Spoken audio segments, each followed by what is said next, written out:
The following question reads that isomers X and Y both react with HBr. So there's a reaction going on with HBr, and it's definitely going to be an addition reaction because it's an alkene. So there are two isomers.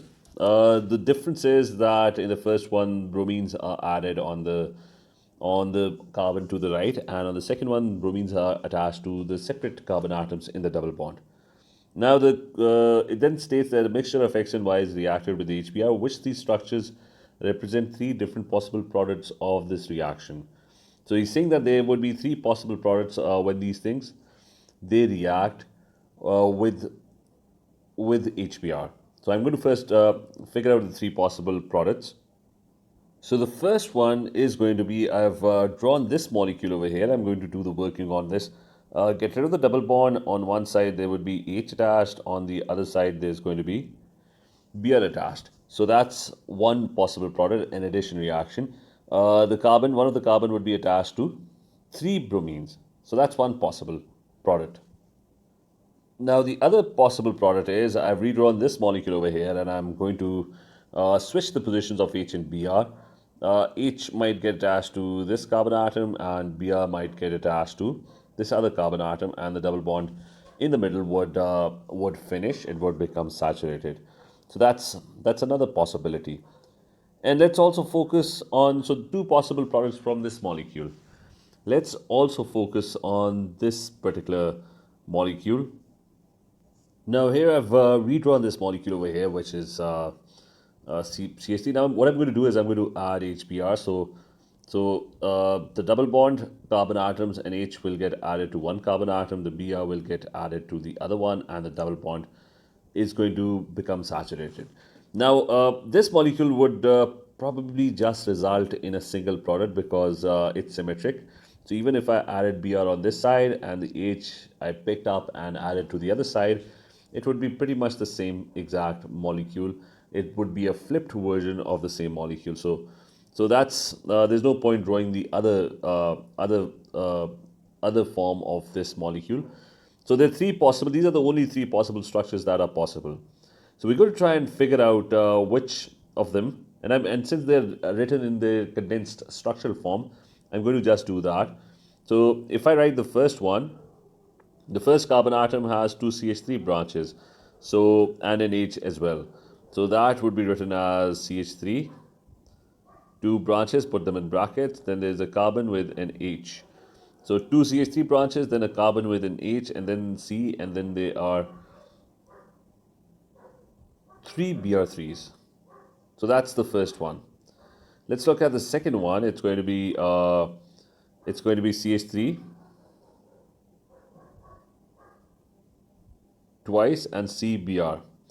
That's the arrangement around the first carbon atom over here.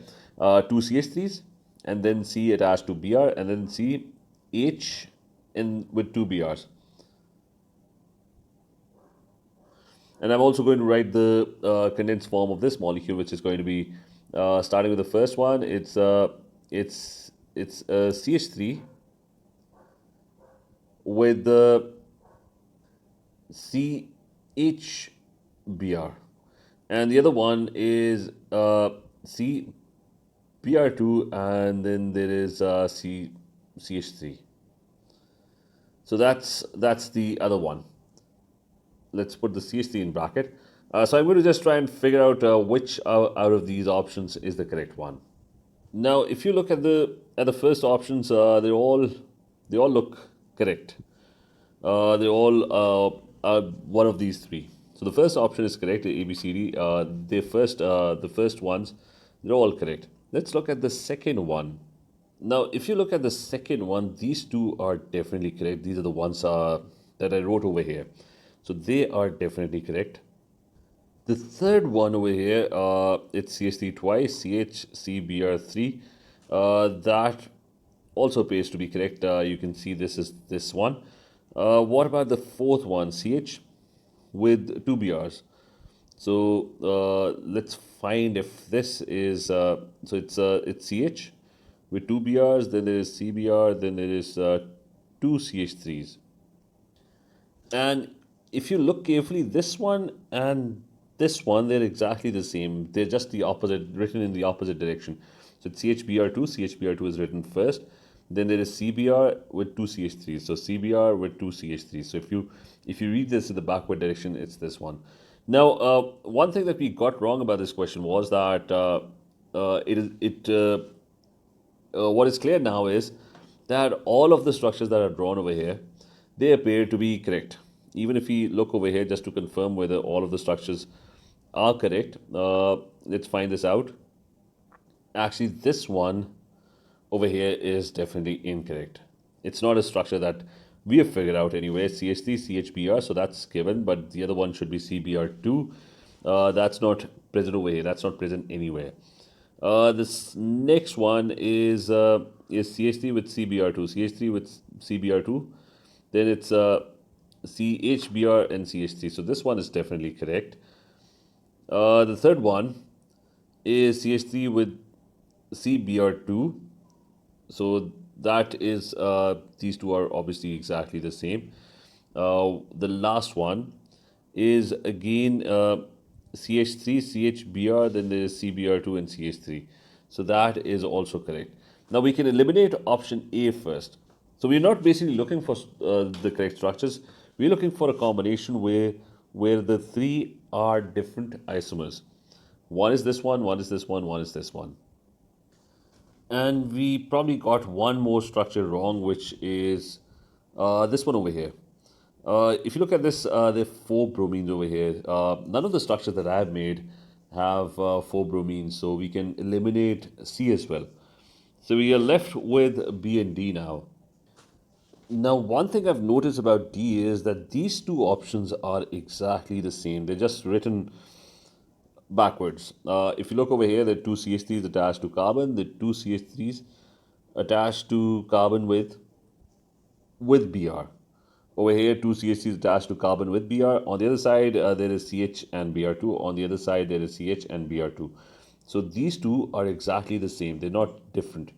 So these two are the same, which is why I'm going to reject option D as well. So I'm going to be left with option B only. That is going to be the correct option for this question because they represent the three different possible structures that I've drawn over here. And all of them are correct, first thing. And the problem with A and D was that A and C was that one of C was incorrect, and one of the structures of A was also correct. In B, all structures are correct, and they're all different as well. So that was also important. So this question took a very, very long time to solve. So I don't have any tricks for this because you just had to work it out. There was no easy way to it. So I'm still, it would be very difficult to actually, if this question appears in your exam, wasting so much time on this question is just not advisable. So if you get this question, simply try to avoid this question and keep it till the end. Too time consuming for my liking.